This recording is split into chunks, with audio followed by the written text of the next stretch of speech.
अस्सलाम वालेकुम स्टूडेंट्स। आज हम करेंगे एक्सरसाइज 4.1 का क्वेश्चन नंबर 1, जो कि हमारे पास factorize by identifying common factor.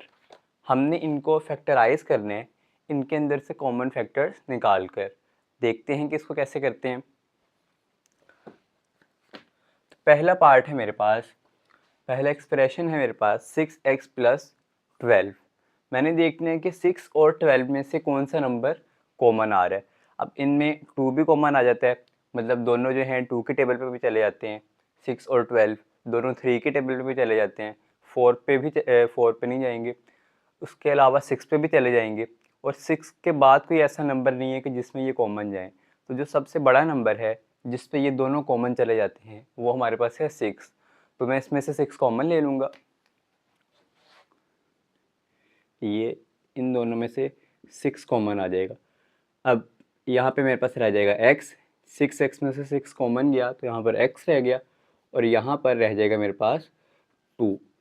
6 2 ज़ा 12 होता है, तो 12 में से जब 6 कॉमन गया तो मेरे पास रह जाएगा 2, और ये आ जाएगा मेरे पास आंसर। अब कॉमन लेना जो है हम उसको एलसीएम से भी कर सकते हैं, उसको देखते हैं हम। मैं यहाँ पे 6 और 12 का अलहदा अलहदा से एलसीएम ले लूँगा।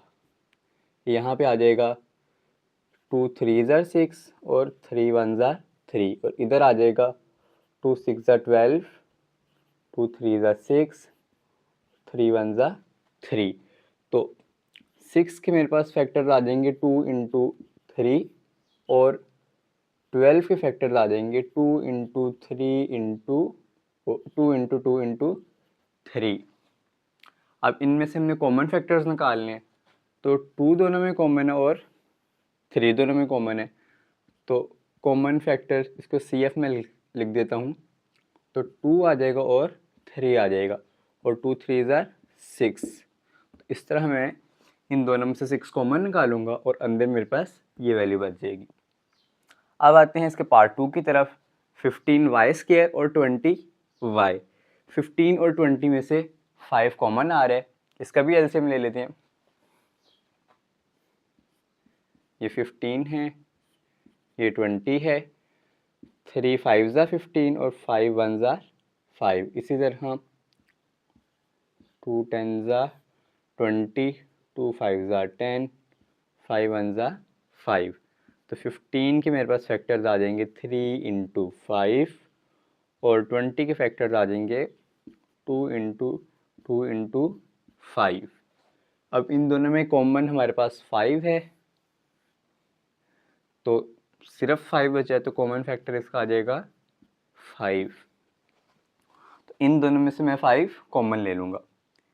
5 यहाँ पर कॉमन आया, यहाँ पे रह जाएगा 3, क्योंकि 5 3 ज़ा 15 होता है, प्लस 4, 5 4 ज़ा 20 होता है।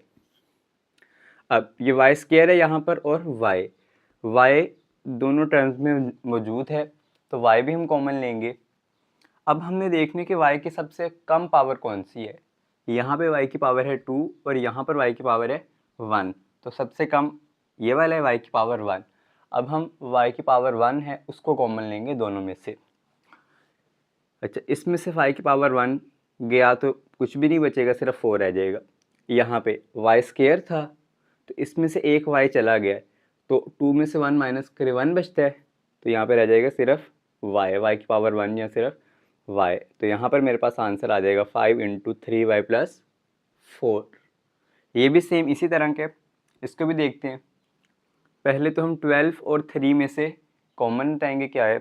तो यहाँ पे मेरे पास इसमें से कॉमन आ जाता है 12 का एलसीएम जब लेंगे तो आ जाएगा 2 इंटू 2 इंटू 3, और उसके बाद 3 का जब हम एलसीएम लेंगे तो 3 ही आएगा, और इन दोनों में कॉमन आ रहा है 3। तो यहाँ पे मैं शुरू में लिख दूंगा 3। अब मैं देखूँ तो मेरे एक्सप्रेशन में बिल्कुल शुरू में माइनस का साइन है। जब भी बिल्कुल शुरू में माइनस का साइन हो तो हम माइनस भी कॉमन लेते हैं, तो इसमें से हम माइनस भी कॉमन ले लेंगे। अंदर मेरे पास बच जाएगा 3 4 ज़ा 12 होता है, तो यहाँ पर 4 आ जाएगा, और 3 1 ज़ा 3 होता है, तो ये 3 मतलब कॉमन में आ गया। अब एक्स स्क्वायर और एक्स को देखते हैं, इसमें से कम पावर किसकी है, तो इस एक्स की पावर कम है, 1 है, तो ये वाला एक्स कॉमन में आ जाएगा। इसको मैं ज़रा थोड़ा साइड पे करके लिख लेता हूँ। एक एक्स कॉमन में चला गया तो इधर इसकी पावर 2 थी, एक कॉमन में चला गया, इसकी पावर 1 रहेगी, और ये 3x पूरा का पूरा कॉमन में चले जाएगा, तो यहाँ पे 1 बच जाएगा। जब पूरी की पूरी वैल्यू कॉमन में चले जाए तो सिर्फ हमारे पास 1 बचता है। अच्छा, एक और चीज़, हमने माइनस कॉमन लिया था, जब भी माइनस कॉमन लेते हैं तो अंदर वाली जितनी भी वैल्यूज़ होती हैं, जितनी भी टर्म्स होती हैं, सबके साइन चेंज हो जाते हैं। तो अब यहाँ पे भी सबके साइन चेंज हो जाएंगे। यहाँ पे 12 के साथ माइनस था, तो अब ये जो 4x है इसके साथ प्लस आएगा। इसी तरह -3x इस टर्म के साथ माइनस था, तो अब इस टर्म के साथ प्लस आएगा। तो ये इसका आंसर है। अब आते हैं पार्ट 4 की तरफ। एलसीएम तो आपको आ ही गया लेना, तो हम यहाँ पे डायरेक्ट इसका एलसीएम लेते हैं। 4 और 8 इसमें से मेरे पास कॉमन आएगा 4, तो 4 को मैं कॉमन ले लेता हूँ यहाँ पर। उसके बाद ए स्क्वायर, अच्छा ये 4 इसमें से कॉमन आया तो इधर 1 बच जाएगा, और इधर से कॉमन आया तो 2 बच जाएगा, क्योंकि 4 2 ज़ार 8 होता है। उसके बाद यहाँ पे 1 आ जाएगा। अब ए स्क्वायर और ए दोनों में मौजूद है, कम पावर यहाँ पर है एक, तो कम पावर वाला कॉमन में आ जाएगा, एक ए कॉमन में आ गया। अब ये ए स्क्वायर था, एक ए बाहर गया तो अंदर आ जाएगा एक ए, और यहाँ पर एक ही था जो कि कॉमन में चला गया।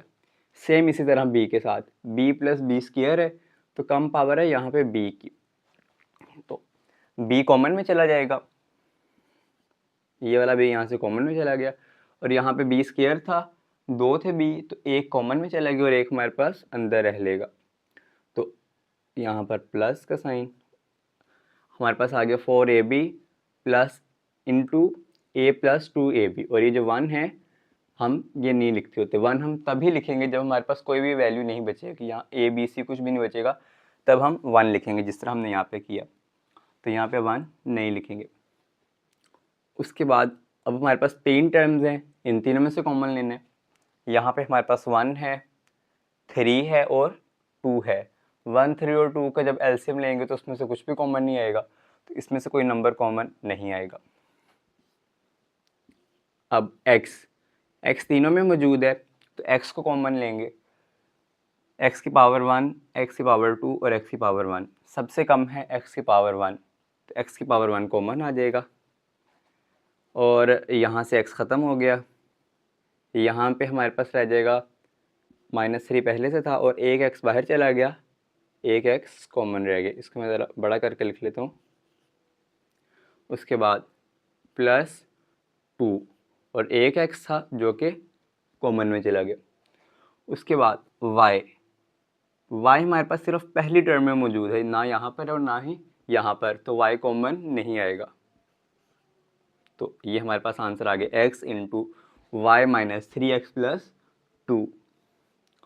अब यहाँ पे देखते हैं नंबर हमारे पास है 3, 9 और 15, तो 3, 9 और 15 में से हमारे पास 3 कॉमन आएगा, 3 मैं कॉमन लिख लेता हूँ। अच्छा, पहले मैं सारे यहाँ पे कॉमन वाली टर्म्स लिख लेता हूँ, बाद में जो चीज़ें बच जाएंगी वो अंदर लिखता हूँ। 3 कॉमन आ जाएगा। उसके अलावा यहाँ पर ए स्क्वायर है, ए है और ए है, तो तीनों के अंदर सबसे कम पावर जो है मेरे पास ए की है, तो ए यहाँ पर आ जाएगा। इसी तरह बी स्क्वायर और बी, सबसे कम पावर मेरे पास 1 है, तो बी पावर 1 यहाँ पर आ जाएगा। अब यहाँ पे देखते हैं 3 ए स्क्वायर बी में से 3 कॉमन चला गया, ए स्क्वायर में से एक ए कॉमन चला गया, एक ए बच गया और बी कॉमन में चला गया। -9 में से 3 कॉमन गया तो 3 बच गया, एक ए था जो कि कॉमन में चला गया, और बी स्क्वायर एक बी कॉमन में चला गया और एक यहाँ पे आ जाएगा, प्लस 15, 3 5 ज़ा 15 होता है, तो 15 में से जब 3 कॉमन जाएगा तो 5 बच जाएगा, और ए था वो बाहर कॉमन में आ गया और बी था वो भी कॉमन में आ गया, तो यहाँ पे साथ कुछ भी नहीं आएगा। ये आ गया इसका आंसर।